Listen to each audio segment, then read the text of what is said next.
Doctor साहब, supreme court का जो फैसला है, 7 जजों की बेंच ने ये फैसला सुनाया है कि अब राज्य अपने स्तर पर जो SC ST को आरक्षण दिया गया है, OBC को आरक्षण दिया गया है, उसमें बदलाव कर सकते हैं और जो क्रीमी लेयर है उसको भी लेकर के सुप्रीम कोर्ट ने कहा है।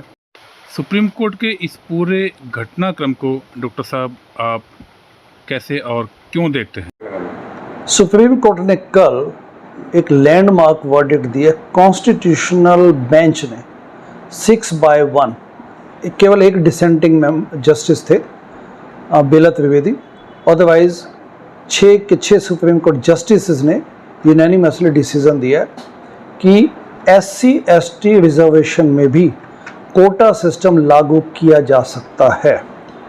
यानी कि आपको लगता है स्टेट्स को, ये स्टेट्स का राइट दिए, स्टेट एवं स्टेट्स का राइट दिए हैं कि आप रिजर्वेशन SC ST रिजर्वेशन में आइडेंटिफाई कीजिए कि कौन से ऐसे दलित या ST कम्युनिटीज जो ज़्यादा मार्जिनलाइज्ड है, जो ज़्यादा पिछड़ी हुई हैं, उनको आप चिन्हित करके उनके लिए आप रिक्लासीफाई कर सकते हैं कोटा को। सेकेंडली, इसमें आप क्रीमी लेयर को भी आइडेंटिफाई करके उसको आप एक्सक्लूड कर सकते हैं। इसमें एक जस्टिस ने तो ये भी बोला है कि क्रीमी लेयर आइडेंटिफाई करके सिर्फ एक जनरेशन तक उनको बेनिफिट दीजिए। तो कुल मिलाकर ये मेरा अपना ओपिनियन ये है कि यह गलत है। जो सुप्रीम कोर्ट की कल, माननीय सुप्रीम कोर्ट ने कल जो डिसीजन दिया है, वो मेरे ख्याल जुलाई 31, 2024 को जो डिसीजन दिया वो मेरे ख्याल से ठीक नहीं है, क्योंकि दलित समाज को आपको होलिस्टिकली देखना पड़ेगा, होलिस्टिकली, कि इसके सोशल डायमेंशंस भी देखने पड़ेंगे।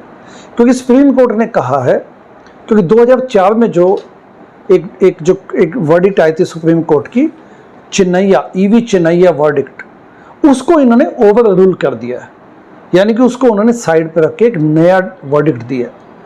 इसमें ध्यान देने वाली बात यह है कि चिन्नैया वर्डिक्ट ने 2004 में सुप्रीम कोर्ट ने कहा था कि दलित एक होमोजीनियस कम्युनिटी है, इसलिए इसमें आप सेपरेशन से क्रिएट नहीं कर सकते।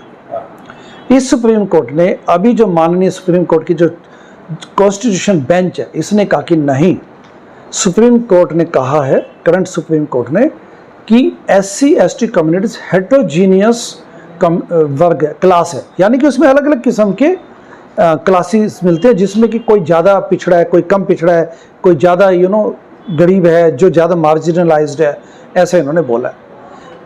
मेरा ये मानना है कि इसलिए इन्होंने बोला कि आप इसमें भी कोटा दाखिल कर सकते, कोटा लागू कर दीजिए और क्रीमी लेयर को आइडेंटिफाई कीजिए।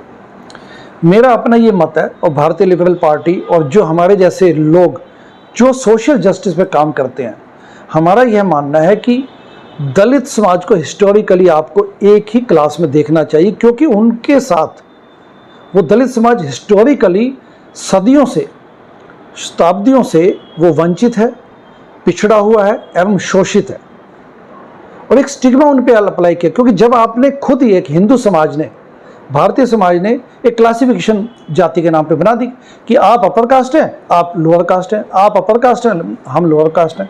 जब हमें डेजिग्नेट आपने कर ही दिया कि हम लोअर कास्ट हैं, और सदियों से किया गया, तो आप अब हमें कैसे कह देंगे कि नहीं, आप इस रिजर्वेशन से बाहर आ जाइए? क्योंकि रिजर्वेशन तो बाबा साहब अम्बेडकर ने दिया, और उनको लगा था कि जो इनजस्टिस सदियों से हुई है, उसको हील करने का एक ही तरीका है कि कम से कम इन कम्युनिटीज़ को अपलिफ्ट करने का एक ही माध्यम है कि इनको रिजर्वेशन दी जाए पढ़ाई में एवं नौकरियों में, ताकि ओवर द टाइम ये अपलिफ्टमेंट हो सके। सिर्फ रिजर्वेशन से बेनिफिट नहीं होगा, सोसाइटल चेंजेस भी लाने पड़ेंगे, माइंडसेट भी चेंज करना पड़ेगा, आउटलुक भी चेंज करना पड़ेगा। और सबसे बड़ी बात है, जो कि बाबा साहब अम्बेडकर ने भी कहा, और जो समाज सुधारक, जो अन्य सच्चे समाज सुधारक है, जो सच्चे मीन्स जो ईमानदारी से इस मुद्दे को हल करना चाहते हैं, वो सब ये कहते हैं कि कास्टलेस सोसाइटी बनानी पड़ेगी। जैसे आप कॉकेशियंस में जाइए, वाइट्स में भले रेसिज्म है against the blacks, but whites में इटसेल्फ में कास्ट सिस्टम नहीं है। वाइट मीन्स वाइट, उनके हिसाब से आपको वो नहीं मिलेगा, भेदभाव नहीं मिलेगा कि तू इस किस्म का वाइट है, तू इस किस्म का वाइट है। अब हिंदू समाज कहते हैं कि मैं इस किस्म का हिंदू हूँ, तू इस किस्म का हिंदू है, आप इस किस्म के हिंदू है, मैं इस किस्म का हिंदू, ये क्या मतलब है? तो कास्टलेस सोसाइटी तभी अचीव होगी वास्तव में अगर आपको रिजर्वेशन जब आपको ये दलित और ये सवर्ण का डिफरेंशिएशन खत्म करनी है तो आपको कास्टलेस सोसाइटी बनाने के लिए भी मेहनत करनी पड़ेगी। और कास्टलेस सोसाइटी तब बनेगी जब ईमानदारी से हम फेस करें कि हाँ ये प्रॉब्लम है। अगर मैं ईमानदारी से एक प्रॉब्लम को फेस ही नहीं करना चाहूँगा तो मैं उसका सॉल्यूशन कभी नहीं निकाल पाऊंगा। इसलिए मुझे लगता है कि दलित समाज को ये जो डिसीजन है सुप्रीम कोर्ट का ठीक नहीं है, एवं हमें कास्टलेस सोसाइटी के लिए भी एफर्ट्स अपने करने पड़ेंगे। क्या आप जो जैसे इसमें जो आप एजुकेशन का सिस्टम चेंज करने वाले हैं दलित समाज में, क्या लगता है आपको दलित समाज भी आपस में बढ़ जाएगा इस रिजर्वेशन इस डिसीजन की वजह से? बिल्कुल बढ़ेगा, क्योंकि दलित समाज में जब आपने सब कैटेगरीज, क्योंकि सुप्रीम कोर्ट ने कहा है कि उप वर्गीकरण या सब कैटेगरीज भी आप बना सकते हैं, क्रीमी लेयर भी आइडेंटिफाई कर सकते हैं, तो ये इससे क्या होगा कि दलित समाज की यूनिटी को धक्का पहुंचेगा। दलित समाज को बड़े चैलेंजेस फेस करने हैं, जैसे कि जो उन पर एक उत्पीड़न होता है, उन पे एक शोषण होता है, एक सोशल स्टिग्मा जो उन पे लगाया हुआ है, उसके लिए दलित समाज को इकट्ठे मतलब मिलके फेस करना पड़ेगा। जब आपने उनमें भी वर्गीकरण कर दिया तो आप उसे फूट डलवाने की कोशिश है।